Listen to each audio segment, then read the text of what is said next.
Hello guys. Actually maaga kami natapos ngayon. Kasi tatlong bahay lang yung trabaho namin. Kaya relax muna ako. Pa-coffee lang muna ako ngayon. um, Yun, mag-gym lang ako. Alam nyo, ginagawa ko na siyang habit yung pag-gym. Parang hinahanap na ng katawan. Hindi naman ako magpapalaki ng katawan talaga. Yung sa akin lang is magiging fit lang, magiging healthy.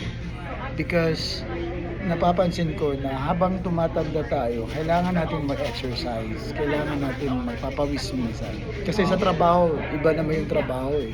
Iba talaga din yung magpapawis ka, nag-jogging ka dun, nagbubuhat-buhat ka pa konti-konti. It's not about